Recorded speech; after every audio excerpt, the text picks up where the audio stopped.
And it may impair the way the fallopian tubes pick up the egg and transport the fertilized embryo along the fallopian tube to the uterus. And that can cause things like ectopic pregnancies, and also it affects the actual uterine environment. So there was a study done where even women who had donor eggs, smoking, and you took away that whole impact on the actual embryo quality, it still had a significant impact on the uterine environment, so affected the developing embryo. And of course, there's a major cause it is a major cause of things like preterm births and low birth weight babies, and it causes miscarriages.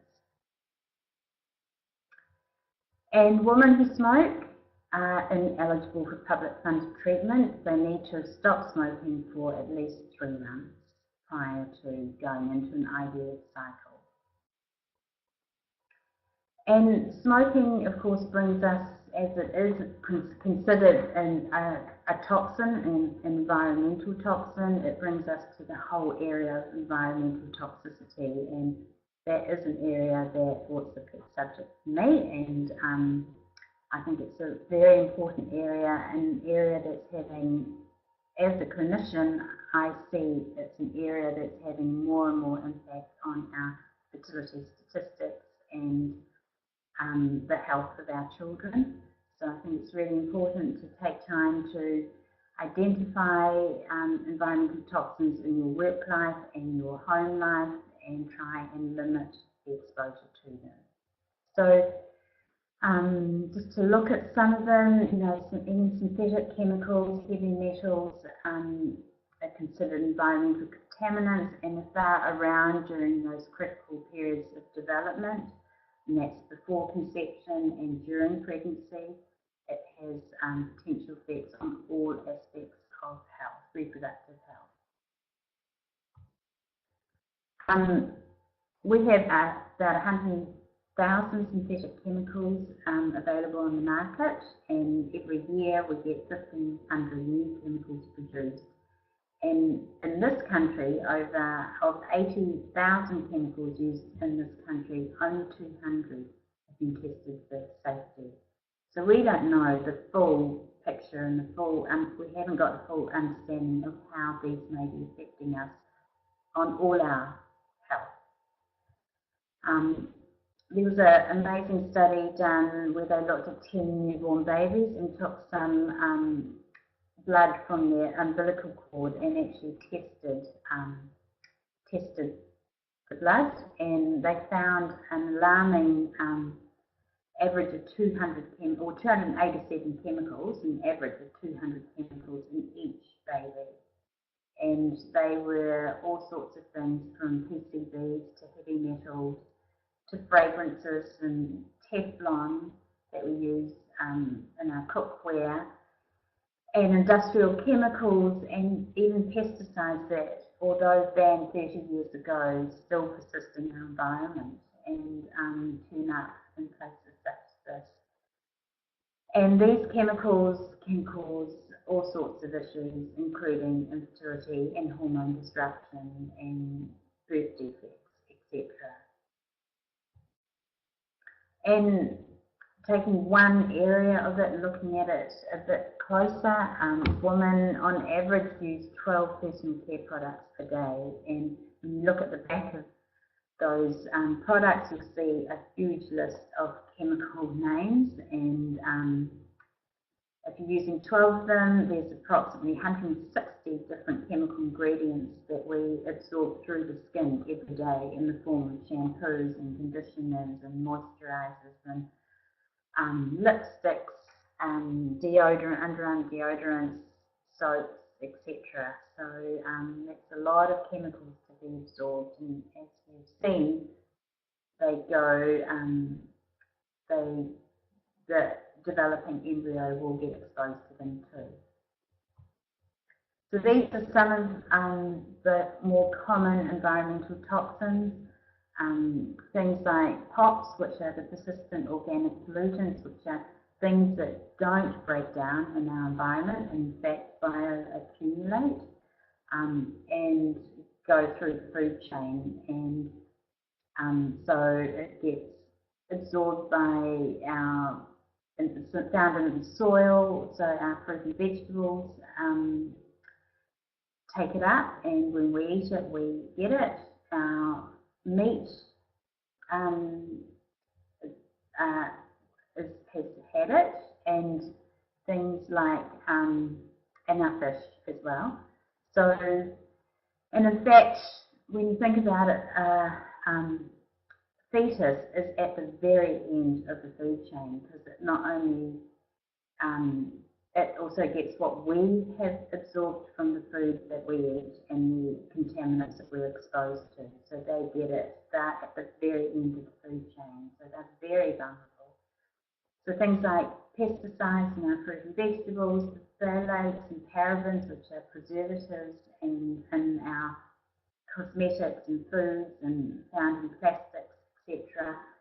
Our solvents, which are found in, which examples are formaldehyde and benzene, etc. And they are found in things like polyurethanes in our floors, etc. So in halides, which are fluoride and chlorine and bromine, some of those are found in our water supply, and of course heavy metals. For example, arsenic is found in a lot of builders and are exposed to treated timber, and of course mercury in our amalgams and fish.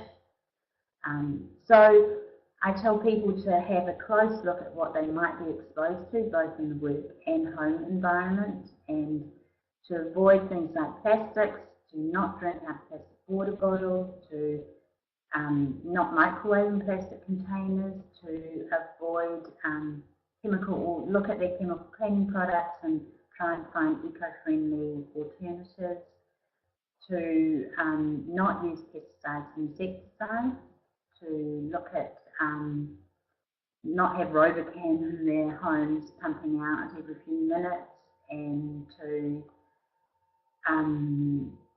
try and get water purifiers, for instance, and not to be renovating a home around the time that you're trying to conceive. And yeah, so things like that can make a difference to the load of environmental toxins. But at the same time, I also tell people to not get totally paranoid about it. I mean, we do live in this world, and we try and do the best that we can and make choices when we can, and when it's not too difficult for us to make different choices. Sorry, I'll just go back. And a lot of these chemicals that I've just talked about are actually classified as endocrine disruptors, and they're really significant when you're looking at fertility, because the pesticides and insecticides, plastics, cosmetics have actually mimic natural hormones, and they can impede our normal hormonal activity and have various damaging effects on our reproductive health. Radiation is another kind of invisible pollutant, really, and our germ cells, which are the eggs and sperm, are very sensitive to X-rays and gamma rays and radiation.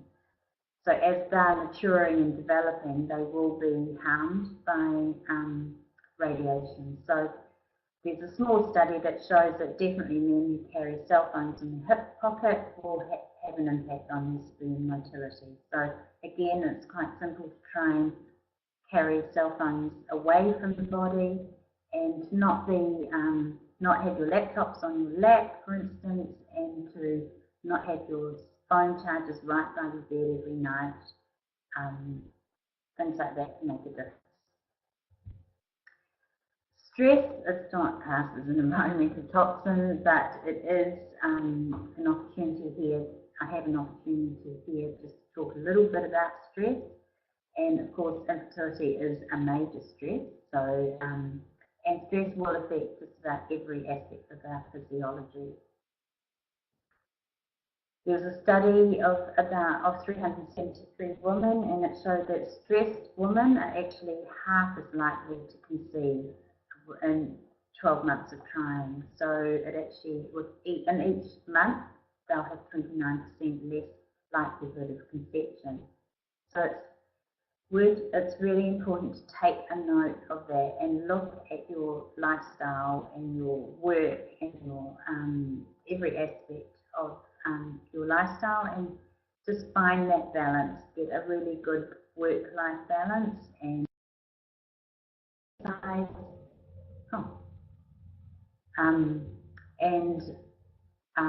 things like yoga and meditation can improve chances. For instance, I had a client who was a teacher and found it incredibly stressful, and throughout the term she wouldn't actually get periods, and in the long holidays she would start menstruating again. So that was a clear indication that her work was having an impact very strongly on her fertility, and she did stop working and managed to conceive quite easily after that. So, yeah, I don't know, for all of you for some of you who may have gone through all the different webinars, the age, timing, sex, the weight, and alcohol, and now smoking, they are all areas where you can take control of your fertility and you can make a difference to the health of your baby and future generations. So,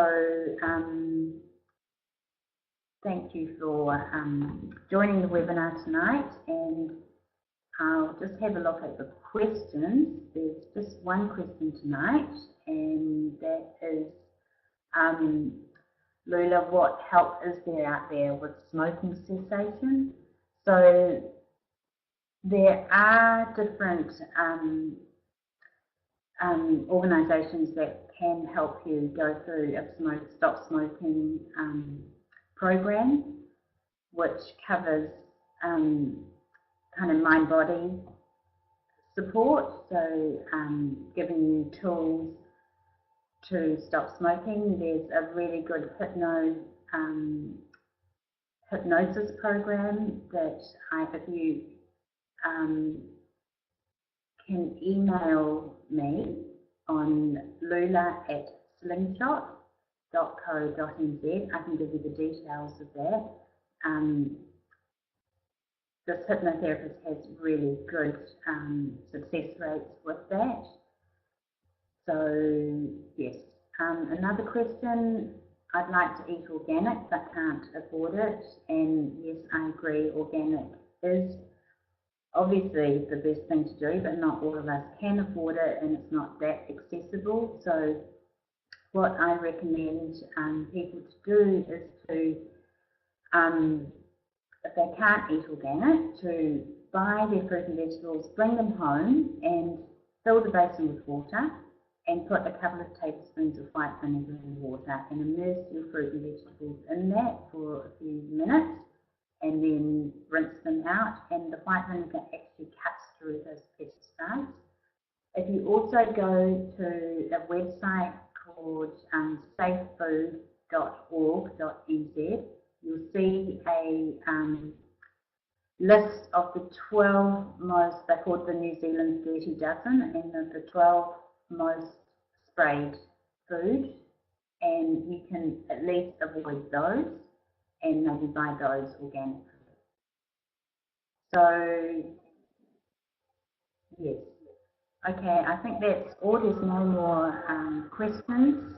And once again, thank you very much for joining the webinar, and I hope it is of help. Okay, good night. All right, we sort of missed Loula's introduction at the beginning. So